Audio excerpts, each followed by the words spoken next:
Hello दोस्तों, नमस्कार। आज हम इस वीडियो में बात करेंगे दर्पण के बारे में। ये भौतिक विज्ञान का दूसरा भाग है वीडियो का।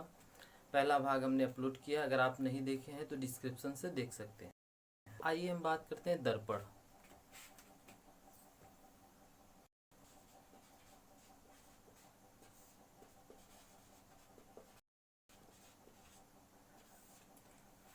दर्पण, जिसे अंग्रेजी में बोलते हैं मिरर।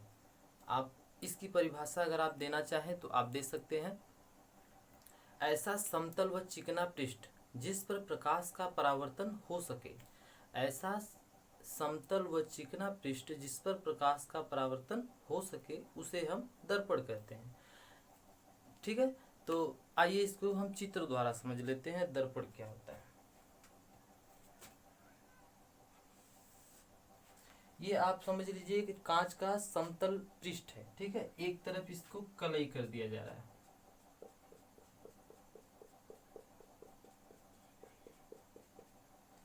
कलई किया जाता है लाल ऑक्साइड या चांदी का, ठीक है, पेंट किया जाता है जिससे ये इस तरीके से बन सके कि प्रकाश का परावर्तन दूसरे पृष्ठ से इसका हो सके।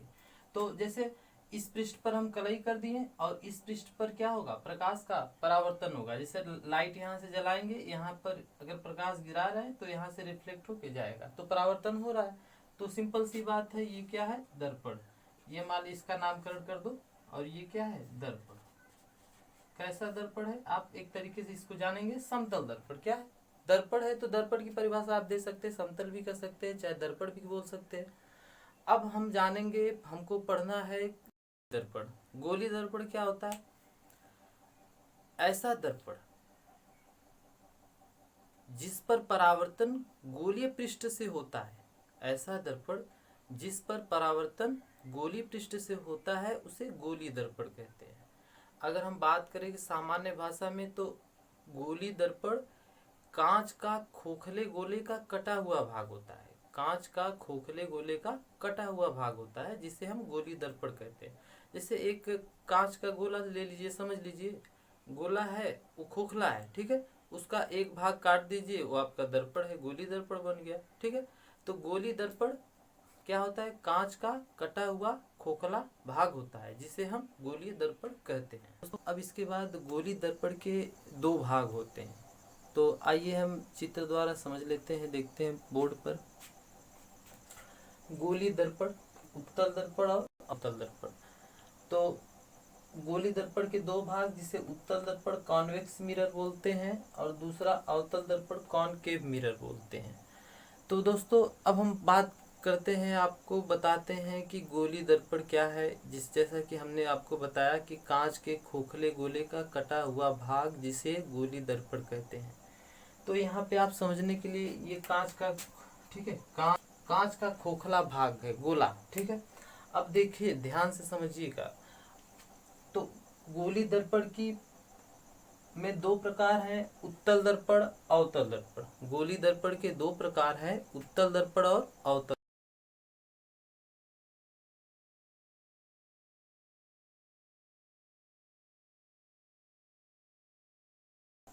अब हम क्या करते हैं, इनकी परिभाषा पहले समझ लेते हैं। उत्तल उत्तल दर्पण क्या होता है। ऐसा दर्पण जिसका परावर्तक तल उभरा हुआ होता है उसे हम उत्तल दर्पण कहते हैं। ऐसा दर्पण जिसका परावर्तक तल उभरा हुआ होता है जिसे हम उत्तल दर्पण कहते हैं। अंग्रेजी में कॉन्वेक्स मिरर जिसको बोला जाता है। ठीक है, अब अवतल दर्पण की परिभाषा आप देना चाहें, ऐसा दर्पण जिसका परावर्तन तल दबा हुआ होता है। ऐसा दर्पण जिसका परावर्तक तल दबा हुआ होता है उसे हम अवतल दर्पण कहते हैं। आइए चित्र के माध्यम से हम समझते हैं क्या है इसका। तो ये कांच का खोखला गोला है, ध्यान दीजिएगा, ये कांच का खोखला गोला है जिसे हम इस आधे भाग से यहाँ तक काट दिए।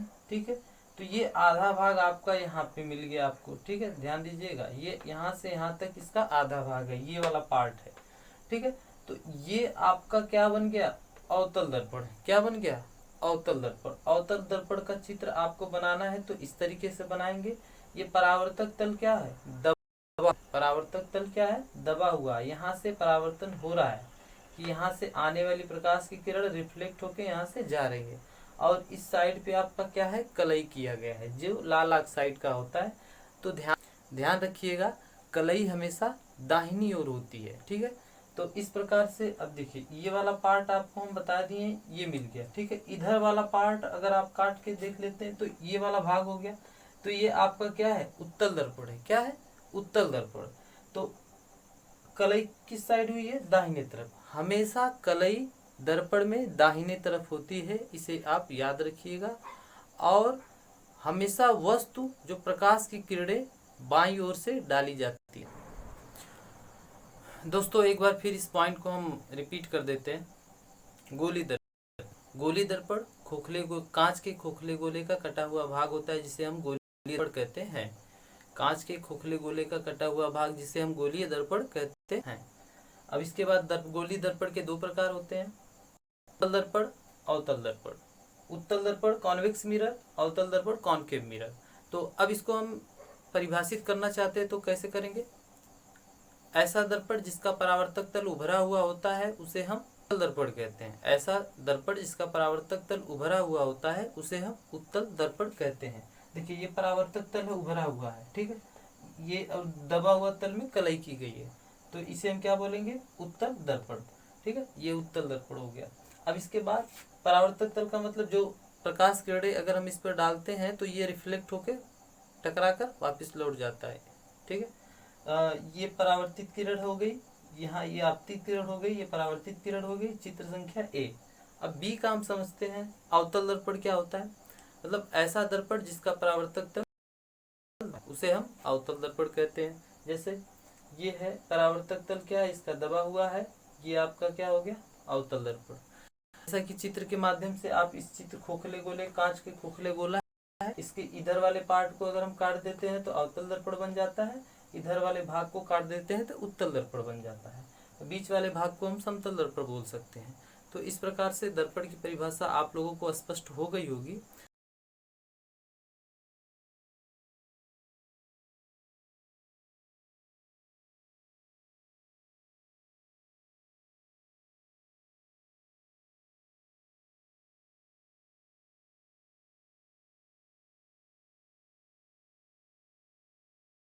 लेते हैं अवतल व उत्तल उपयोग। अवतल दर्पण एवं उत्तल दर्पण एवं उपयोग। पहला हम जानेंगे अवतल दर्पण के बारे में। तो इसमें क्या होता है, दाढ़ी बनाने में, मतलब अवतल दर्पण का उपयोग दाढ़ी बनाने में किया जाता है, जिससे स्पष्ट रूप से क्या करते हैं, बाल सही से दिखाई देता है। दूसरा, डॉक्टर आंख कान नाक गले की जांच। जो डॉक्टर अगर आंख कान नाक में कोई प्रॉब्लम होती है तो उसमें क्या करते हैं, अवतल दर्पण के द्वारा देखते हैं, जांच करते हैं उसकी, ठीक है। अब टेबल लैंप में, तीसरा पॉइंट है टेबल लैंप में। अवतल दर्पण को टेबल लैंप में इसलिए लगाया जाता है कि वो उस प्रकाश को क्या करता है, इकट्ठा एक स्थान पर अधिक प्रकाश, ठीक है। वाहनों के हेडलाइट में अवतल दर्पण किया जाता है। इसमें प्रतिबिंब वस्तु से बड़ा तथा उल्टा व वास्तविक बना। अवतल दर्पण का प्रतिबिंब वस्तु के आकार से बड़ा तथा उल्टा व वास्तविक बनता है। अगला पॉइंट है, इसकी फोकस दूरी सदैव ऋणात्मक होती है। इसकी फोकस दूरी सदैव ऋणात्मक होती है। दोस्तों ये बात ध्यान में रखिएगा क्योंकि क्वेश्चन न्यूमेरिकल जब हम लगाएंगे तो इसमें काम आएगा। अब हम विशेषता जानेंगे दर्पण की। बाजारों और गलियों में लगे लैंप, जो बाजार और गलियों में लैंप लगे होते हैं बड़े बड़े, उसमें कौन से दर्पण का उपयोग किया जाता है, उत्तल दर्पण का उपयोग किया जाता है। अगला, बस ट्रक बस इत्यादि वाहनों के सीट के बगल में, जो बस ट्रक वाहन है उसके सीट के बगल में उत्तल दर्पण का प्रयोग इसलिए किया जाता है कि पीछे की जो वस्तुएं होती है वो छोटे आकार में, वो सीधी आकार में स्पष्ट दिखाई दे। यह प्रकाशीय किरणों को फैला देता है। उत्तल दर्पण प्रकाशीय किरणों को क्या करता है, फैलाने से बाजारों गलियों में लगे लैंप में इसका उपयोग किया जाता है। ठीक है, अगला पॉइंट है, यह बड़ी वस्तुओं को छोटा कर देता है। यह बड़ी वस्तुओं को देता है। अगर आप देखेंगे कि बाइक में अगर आप पीछे से चाहे जितनी बड़ी ट्रक आ रही हो, आपके छोटे से शीशे दर्पण में बाइक के दिखाई दे देता है। ठीक है, तो अगला है, इसमें प्रतिबिंब सीधा छोटा व आता है। इसमें प्रतिबिंब सीधा छोटा व आभासी बनता है और इसकी फोकस दूरी सदैव धनात्मक होती है। इसकी फोकस दूरी सदैव धनात्मक होती है। दोस्तों, इसमें कुछ पॉइंट है जो हम समझ लेते हैं। गोली दर्पण से संबंधित भाषाएं, गोली दर्पण से संबंधित कुछ परिभाषा हम जानते हैं। दर्पण का ध्रुव, तो इस चित्र के माध्यम से हम समझेंगे। सबसे पहला काम तो हमें ये पता करना है, ये चित्र कौन से दर्पण का है, उत्तल का है या अवतल का। तो आपको समझना कैसे है, परावर्तक तल दबा हुआ है जिसको हम क्या बोलते हैं, अवतल दर्पण। ये कौन सा दर्पण है, अवतल दर्पण। इसमें हम दर्पण का ध्रुव क्या होता है, दर्पण का ध्रुव परावर्तक, दर्पण के ध्रुव को परावर्तक तल का मध्य बिंदु दर्पण का ध्रुव कहलाता है। तो ये परावर्तक तल है, इसका मध्य बिंदु कहाँ पे, यहाँ पे है। तो ये इसका क्या हो गया, पी, जो क्या बोलते हैं दर्पण का ध्रुव, जिसे हम क्या बोलते हैं, पी, दर्पण का ध्रुव। अगर दर्पण के ध्रुव की परिभाषा लिखना है तो आप कैसे लिखेंगे, परावर्तक तल के मध्य को दर्पण का ध्रुव कहते हैं। परावर्तक तल के मध्य बिंदु को दर्पण का ध्रुव कहते हैं। अब इसके बाद आता है वक्रता केंद्र। वक्रता केंद्र का होता है जो खोखले गोले का कटा हुआ भाग होता है, उसका बीच वाला, देखिए ये आपका डार्ट लाइन से बनाया गया, ये खोखला गोला है ना, तो इसके बाद ये कटा हुआ भाग है, तो इसके जो बीच वाला केंद्र, इस गोले का केंद्र क्या है, सी, जिसे हम क्या बोलते हैं, वक्रता केंद्र। सी को क्या बोलते हैं, वक्रता केंद्र। तो वक्रता केंद्र आप समझ लिए, जिसे क्या बोलते हैं, सी। वक्रता त्रिज्या, त्रिज्या क्या, वक्रता त्रिज्या को हम अगर स्पष्ट करना चाहें तो वक्रता त्रिज्या दर्पण के ध्रुव तथा वक्रता केंद्र के बीच की दूरी को वक्रता त्रिज्या कहते हैं। देखिए ये यहाँ से दर्पण के वक्रता केंद्र तथा ध्रुव को मिलाने वाली रेखा को मुख्य अक्ष कहते हैं। दर्पण के वक्रता केंद्र तथा ध्रुव को मिलाने वाली रेखा को मुख्य अक्ष कहते हैं। ये मुख्य अक्ष हो गया। ठीक है, अब हम बात करते हैं, लास्ट पॉइंट बचा है फोकस दूरी। फोकस दूरी क्या होती है, फोकस दूरी हमेशा वक्रता त्रिज्या की आधी होती है। फोकस दूरी हमेशा वक्रता त्रिज्या की आधी होती है। जैसे यहाँ वक्रता केंद्र है और यहाँ पे ध्रुव है, तो इन दोनों के बीच की जो आधी दूरी होगी, ये क्या होगा, ये यहाँ से देखिए ये पूरा हो गया। ठीक है, तो इसमें दो पार्ट हम लेते हैं, एक एफ है और ये भी एफ है। तो ये दोनों क्या होते हैं, फोकस दूरी हो। तो वक्रता त्रिज्या की आधी फोकस दूरी होती है। वक्रता त्रिज्या की आधी फोकस दूरी होती है। आप इस तरीके से इसको याद रख सकते हैं। वक्रता त्रिज्या और फोकस दूरी में संबंध क्या होता है, फोकस दूरी की दोगुनी हमेशा वक्रता त्रिज्या होती है। फोकस दूरी की दोगुनी हमेशा वक्रता त्रिज्या होती है। चाहे आप कह सकते हो वक्रता त्रिज्या का आधा फोकस दूरी होती है। दोनों की बात एक ही है। अगर हम इसको समझना चाहे तो वक्रता त्रिज्या फोकस दूरी की दोगुनी होती है। पहली भाषा में वक्रता त्रिज्या फोकस दूरी की दोगुनी होती है। आप याद रखिएगा, परीक्षा में इस तरीके का प्रश्न आता है। वक्रता त्रिज्या हुई तो वक्रता त्रिज्या आपका बना। ठीक है, अब इसका दूसरी भाषा में हम बताएं तो आपको,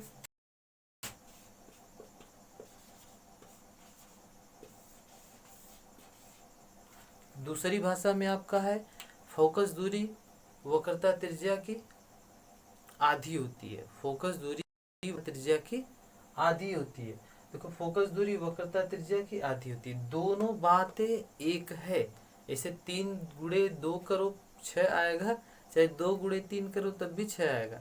बात दोनों एक ही है, लेकिन आप परीक्षा में इस तरीके से दे देता है तो स्टूडेंट जितने हैं और इस तरीके से दे दिया तो ध्यान उनका भटक जाता है कि कौन सा सही है। तो दोनों बातें एक ही है। वक्रता त्रिज्या और फोकस में संबंध आप स्पष्ट हो गया होगा। एक बार इसको रिपीट करते हैं। वक्रता त्रिज्या फोकस दूरी की दोगुनी होती है, जो कि ये दूसरा हम बताएं तो फोकस दूरी आधी होती है। वो फोकस दूरी वक्रता त्रिज्या की आधी है। इन दोनों को स्पष्ट हो गया होगा। अब इस पर हम न्यूमेरिकल सवाल, जैसे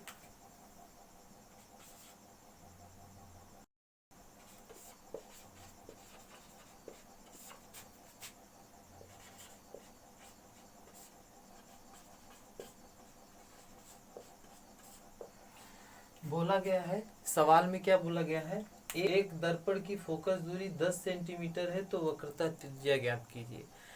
एक दर्पण की फोकस दूरी 10 सेंटीमीटर है तो वक्रता त्रिज्या, तो आपको हम बताएं यदि फोकस दूरी आपको दी जाए तो वक्रता त्रिज्या क्या होगा, डबल होगा। वक्रता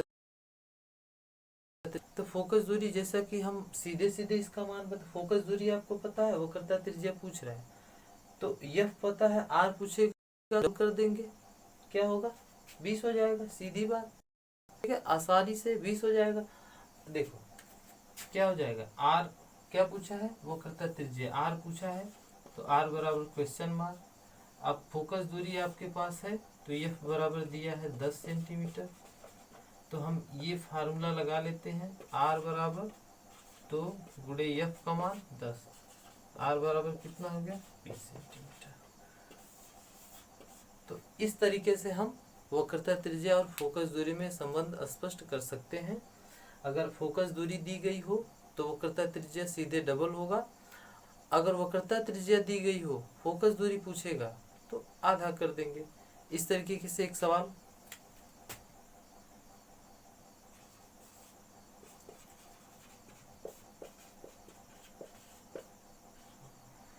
तो अब यहाँ पे ध्यान देने वाली बात है, आपको विशेषता सिर्फ यही 2 मेथड का सवाल आएगा, सिर्फ यही 2 तरीका है और बाकी कोई तरीका नहीं है अलग से जो वक्रता त्रिज्या और फोकस दूरी में संबंध स्थापित बताए। तो आप समझिए कि दूसरा मेथड इसका क्या है, वक्रता त्रिज्या दी गई है, कितना है 12, तो आर बराबर कितना हो गया 12 सेंटीमीटर, तो यह पूछा जा रहा है। तो जब भी आर दे आधा होगा, जब आर दे तो यफ आधा होगा, जब यफ दे तो आर डबल हो जाएगा। तो इसका बराबर क्या, इसका आधा हो जाएगा, तो यफ बराबर देखो यहाँ भी है, इस पर लगा दो आर बटे 2, यफ बराबर आर का मान बटे 2 काट दिए 6 मिल गया। तो यफ का मान कितना मिल गया आपको 6 सेंटीमीटर। तो अब यहाँ पे समझिएगा, फिर से एक बार स्पष्ट करते हैं। फोकस दूरी यफ दिया है, वक्रता त्रिज्या पूछा जा रहा है तो 2 गुना हो गया है, 20 हो गया है, ठीक।